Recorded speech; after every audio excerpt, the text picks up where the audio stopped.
Social पंडित में आप लोगों का स्वागत है। आज हम लोग देखेंगे कॉलेजियम सिस्टम, एक ऐसा मामला जो सुप्रीम कोर्ट और भारत सरकार के बीच में फंसा हुआ है। वर्षों बरस से भारत में न्यायाधीशों की नियुक्ति राष्ट्रपति के द्वारा होता आया था, लेकिन पिछले 20 वर्षों से न्यायाधीशों की नियुक्ति सुप्रीम कोर्ट के एक स्पेशल जो एसोसिएशन है, स्पेशल संगठन है कॉलेजियम, इसके द्वारा होती है। तो आइए हम लोग जानते हैं कि ये कॉलेजियम सिस्टम है क्या और कॉलेजियम से रिलेटेड कॉलेजियम की बैक हिस्ट्री क्या है। ये सबको जानने से पहले मैं आपको बताऊं कि भारत के संविधान में आर्टिकल 124, 25, 222 ये जितने भी आर्टिकल हम लोग देख रहे हैं, ये सब के सब भारत में न्यायाधीशों की नियुक्ति, उसकी वेतन भत्ता या फिर उसके स्थानांतरण से रिलेटेड बातें हैं। और ये भी बताया गया है, आर्टिकल 124 में ये बताई गई है कि भारत में न्यायाधीशों की नियुक्ति राष्ट्रपति के द्वारा होंगे। तो आखिर ये कॉन्स्टिट्यूशन में बातें जब कही गई है तो कॉन्स्टिट्यूशन से बढ़कर कोई नहीं हो सकता है। लेकिन कॉन्स्टिट्यूशन के रखवाले सुप्रीम कोर्ट ने न्यायाधीशों की नियुक्ति के लिए सुप्रीम कोर्ट के अंदर ही एक संगठन बनाया कॉलेजियम, और उसके द्वारा जो है वो उसका नियुक्ति करता है। चलिए हम लोग देखते हैं कि आखिर ऐसा हुआ कैसे। पहली बार सुप्रीम कोर्ट में एक मामला आई जिसको हम लोग फर्स्ट जज केस के नाम से जानते हैं। फर्स्ट जज केस, पहले भी कई मामला आते रहे हैं कि जो जज होते हैं उसकी नियुक्ति को लेकर के, न्यायाधीशों की नियुक्ति को लेकर के कई तरह के जो मामला है वो सुप्रीम कोर्ट में आते रहते थे कि नियुक्ति इसको नहीं करना चाहिए, सब उसको करना चाहिए था, कैसे नियुक्ति की गई। ठीक है, तो पहले तो राष्ट्रपति नियुक्ति करते थे। तो पहला मामला जो आई फर्स्ट जज केस 1981 में SP Gupta versus union of India. SP Gupta case में ये बताया गया कि राष्ट्रपति ही नियुक्ति करेंगे न्यायाधीशों की, और वो अपने अनुसार परामर्श ले सकते हैं, चाहे वो चीफ जस्टिस ऑफ इंडिया हो या फिर जस्टिस ऑफ इंडिया हो या फिर वो हाई कोर्ट की चीफ जस्टिस हो, वो किसी से भी या राज्यपाल से भी वो परामर्श ले सकता है और उस परामर्श के बाद न्यायाधीशों की नियुक्ति कर सकता है। ये बातें सामने आई थी फर्स्ट जज केस 1981 में। ठीक है, उसके बाद एक और मामला देखने को मिला, सेकंड जज केस, और कॉलेजियम सिस्टम की स्टार्टिंग भी यहां से ही मानी जाती है। सेकंड जज केस जो supreme court advocates on record versus union of India के नाम से जाना जाता है। ठीक है, तो 1993 में जो ये मामला आया तो उसके तहत ये बताया गया, सुप्रीम कोर्ट ने ये कहा कि राष्ट्रपति यदि सुप्रीम कोर्ट के जस्टिस या चीफ जस्टिस से कोई परामर्श लेती है, अगर वो बात को मानेगा ही नहीं तो फिर सुप्रीम कोर्ट अपनी परामर्श देंगे ही क्यों। ये भी सही बात है। तो सुप्रीम कोर्ट अपनी परामर्श क्यों देंगे, इसके लिए उन्होंने ये कहा कि राष्ट्रपति अगर परामर्श लेते हैं और उनको परामर्श अगर दी जाती है तो वो राष्ट्रपति के लिए बाध्य होंगे। राष्ट्रपति, president of India get compelled, ये राष्ट्रपति के लिए बाध्यकारी होंगे कि उनके परामर्श को मानना पड़ेगा। और ये सुप्रीम कोर्ट की सुपरमेसी 1993 में ही बरकरार, 93 के बाद डे बाय डे डेवलप करता चला गया, कॉलेजियम मजबूत होती चली गई। साथ ही साथ उन्होंने ये भी बताया कि जो भी परामर्श देने का काम करेंगे वो एक मेंबर की नहीं करेंगे, सुप्रीम कोर्ट के चीफ जस्टिस नहीं करेंगे, उसके साथ साथ 2 वरिष्ठ जस्टिस भी करेंगे। ठीक है, सुप्रीम कोर्ट के चीफ जस्टिस के साथ साथ 2 वरिष्ठ जस्टिस भी परामर्श देंगे और उस परामर्श को राष्ट्रपति के लिए बाध्यकारी बना दिया गया। राष्ट्रपति अब बाध्य होंगे कि उनकी परामर्श को मानेंगे। और कॉलेजियम की स्टार्टिंग भी यहीं से कहा जाता है कि कॉलेजियम यहाँ से 1993 से ही स्टार्ट हुई। फिर एक तीसरा केस आता है जो कि किसी भी न्यायाधीशों से जुड़ा हुआ नहीं है। भारत के उस समय के राष्ट्रपति के.आर. नारायणन, ठीक है, के.आर. नारायणन भारत के राष्ट्रपति के.आर. नारायणन ने सुप्रीम कोर्ट के चीफ जस्टिस को एक पत्र लिखा, एक याचिका दिया। उसमें उन्होंने ये बताया कि जो आपकी 3 मेंबर्स ऑफ कॉलेजियम है, इस कॉलेजियम को थोड़ा सा बढ़ा दिया जाए। कॉलेजियम में मेंबर की जो नंबर है उसको थोड़ा सा बढ़ा दिया जाए। ठीक है, नंबर जो है वो बढ़ा दिया जाए। तो के.आर. नारायणन की इस प्रपोजल को सुप्रीम कोर्ट ने माना और कॉलेजियम को बढ़ा करके 1+4 कर दिया। आप ये बात बिल्कुल ध्यान रखेंगे कि मैं अभी जो भी नियुक्ति की बात करूंगा वो सुप्रीम कोर्ट से रिलेटेड है। ठीक है, ये हाई कोर्ट से रिलेटेड नहीं है। सुप्रीम कोर्ट में अब कॉलेजियम 1+4 होंगे, एक चीफ जस्टिस ऑफ इंडिया और 4 वरिष्ठ जस्टिस मिलकर के कॉलेजियम बनाए। अब ये जो परामर्श देंगे राष्ट्रपति को वो राष्ट्रपति मानेंगे, राष्ट्रपति उस न्यायाधीशों की नियुक्ति करेंगे। ये बातें बताई गई 1998 में और 1998 के बाद कॉलेजियम मजबूत हो गई। हाँ, एक चीज मैंने अभी बताया आपको कि ये सिर्फ सुप्रीम कोर्ट के लिए है, तो फिर हाई कोर्ट में न्यायाधीशों की नियुक्ति की क्या प्रक्रिया है ये भी जानना जरूरी है कि हाई कोर्ट, मान लो कि यदि हम पटना हाई कोर्ट में किसी न्यायाधीश की नियुक्ति करवा रहे हैं तो उसकी नियुक्ति कैसे होंगे। अगर पटना हाई कोर्ट में न्यायाधीशों की नियुक्ति चाहिए तो उसके लिए एक चीफ जस्टिस होना चाहिए, एक चीफ जस्टिस ऑफ इंडिया, उसके बाद 4 जस्टिस ऑफ इंडिया होनी चाहिए।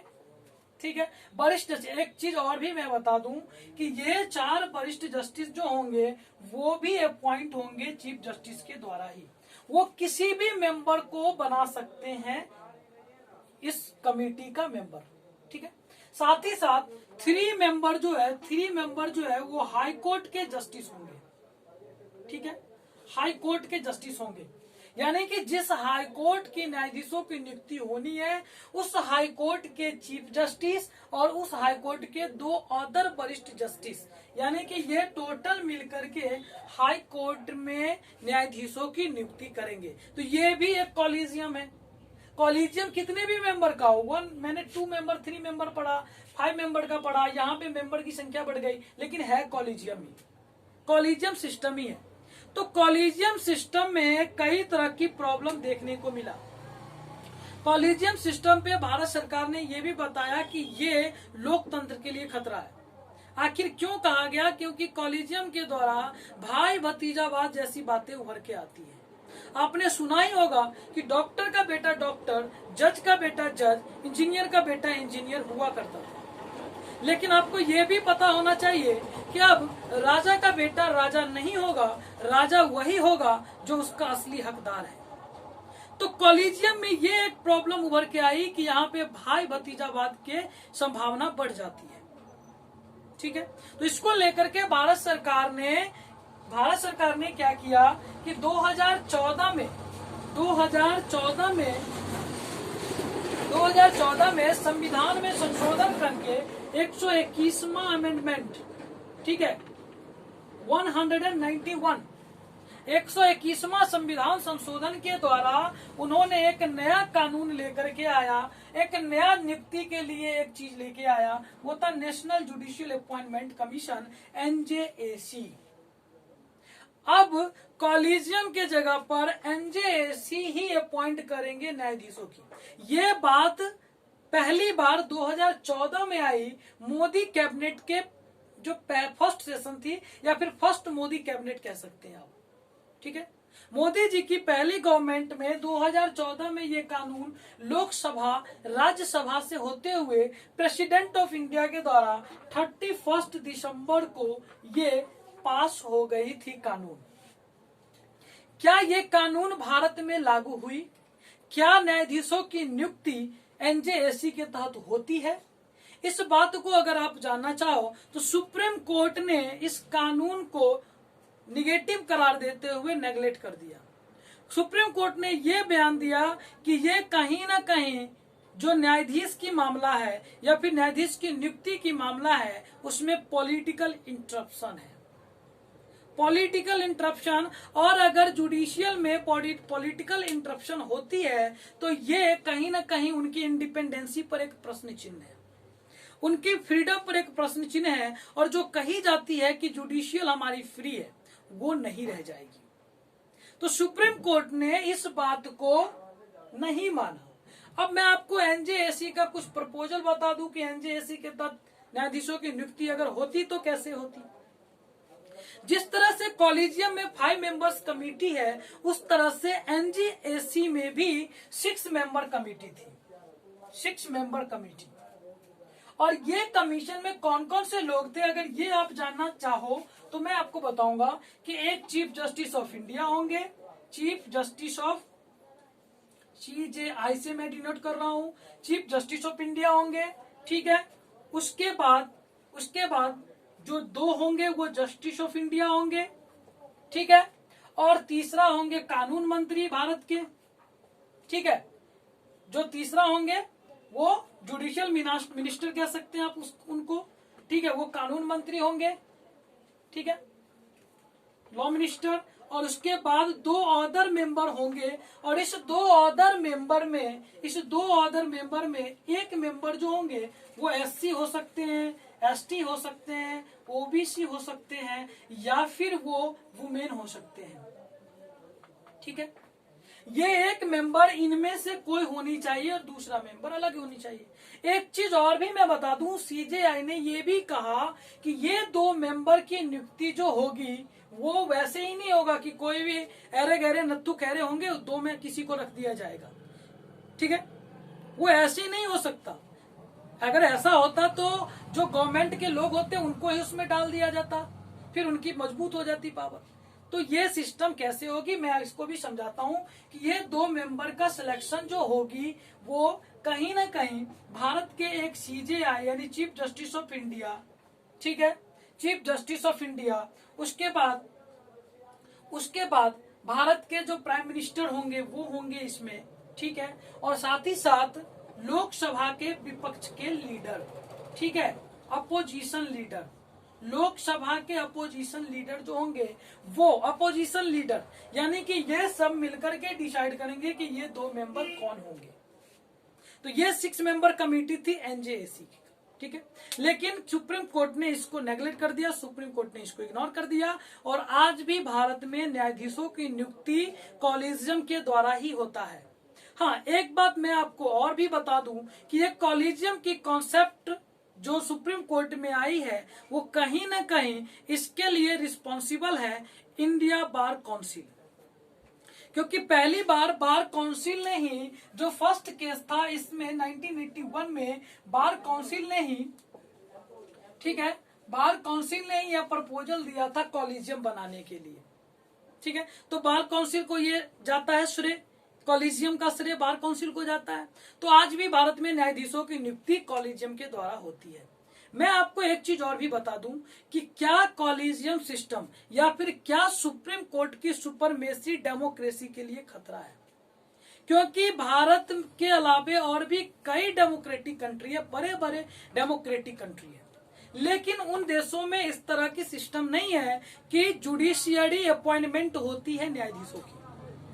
बात करेंगे USA की, बात करोगे अगर UK की, यूनाइटेड किंगडम की, तो इन सब देशों में न्यायाधीशों की नियुक्ति की अलग प्रक्रिया है। इन सब देशों में न्यायाधीश चुने जाते हैं, उनको सेनेट भेजा जाता है, सीनेट में इंटरव्यू होती है, इंटरव्यू के द्वारा उनका सिलेक्शन होता है, ठीक है। सीनेट ने कहा ये पास है तो वो नियुक्ति हो गई उनकी। तो ये सिस्टम चलती है। कहीं ना कहीं एग्जीक्यूटिव की इंपोर्टेंस है, एग्जीक्यूटिव बेस पर ही अपॉइंटमेंट होती है। यूनाइटेड किंगडम में भी कुछ ऐसे होती है, कुछ जगहों पे तो एग्जामिनेशन की भी प्रावधान है, डिबेट की भी प्रावधान है, और तब जाकर के न्यायाधीश चुने जाते हैं। लेकिन भारत में सुप्रीम कोर्ट की सुपरमेसी के द्वारा ही, सुप्रीम कोर्ट की कॉलेजियम सिस्टम के द्वारा ही जजों की नियुक्ति होती है, ठीक है। बस सुप्रीम कोर्ट का एक ही मानना है कि इसमें पॉलिटिकल इंटरप्शन होगी तो सुप्रीम कोर्ट यानी कि जुडिशियल ऑफ इंडिया जो है वो इंडिपेंडेंट नहीं रह पाएगा, वो भी बेकार हो जाएगा, ठीक है। तो भारत सरकार बनाम सुप्रीम कोर्ट, अगर ये बात कही जाए तो किसके हाथों में होनी चाहिए ये न्यायाधीशों की नियुक्ति की प्रक्रिया, कानून की रखवालों की नियुक्ति कौन करे? क्या सुप्रीम कोर्ट अपने अनुसार करे? क्या यह भारत सरकार के द्वारा होनी चाहिए? भारत सरकार ने इसके लिए कई बार उन्होंने मेमोरेंडम ऑफ पोजीशन करके आया है लेकर के, ठीक है। तो लेकिन ये भी नहीं है, एमओपी भी लेकर के आया है, लेकिन अभी तक सुप्रीम कोर्ट की जो बातें थी उस बात को भारत सरकार ने एक्सेप्ट नहीं किया है। आज भी ये प्रक्रिया बरकरार है, आज भी सुप्रीम कोर्ट और भारत सरकार के बीच में ये खींचातानी कह सकते हैं, ठीक है, खींचातानी चल रहा है जुडिशियल सिस्टम को लेकर के और उसकी नियुक्ति की प्रक्रिया को लेकर के। चलिए आगे तो हम देखते ही रहेंगे कि आने वाले दिनों में क्या होने वाला है न्यायाधीशों की नियुक्ति को लेकर के। लेकिन मैं आप पे छोड़े जाता हूं एक क्वेश्चन, क्या जो न्यायाधीशों की नियुक्ति है वो कॉलेजियम के द्वारा होनी चाहिए या फिर भारत सरकार के द्वारा बनाई हुई एनजेएसी के द्वारा? भारत सरकार द्वारा एनजेएसी में पॉलिटिकल इंटरप्शन है। सुप्रीम कोर्ट ने यह भी कहा कि यह लोकतंत्र के लिए खतरा है, ठीक है। और यह बात भारत सरकार भी बता रहा है कि सुप्रीम कोर्ट की कॉलेजियम भी लोकतंत्र के लिए खतरा है, क्योंकि जो पावर शेयरिंग की सिस्टम हमारे इंडिया में चलती है, जुडिशियल, एग्जीक्यूटिव और लेजिस्लेचर का इक्वल पावर और तीनों का सहयोग, ये इसमें नहीं हो पा रही है। जुडिशियल जो है वो सुपरमेसी हो रही है, तो ये थोड़ा सा खतरा है डेमोक्रेसी के लिए। दोनों में कौन सही है कौन गलत है, ये नियुक्ति जो है किसके द्वारा होनी चाहिए, ये आप पे छोड़े जाता हूं। आपका मत क्या है कमेंट सेक्शन में जरूर बताना, कमेंट बॉक्स में अपनी राय जरूर देना, ठीक है। तब तक के लिए धन्यवाद, मिलते हैं अगले दिन अगले टॉपिक को लेकर के।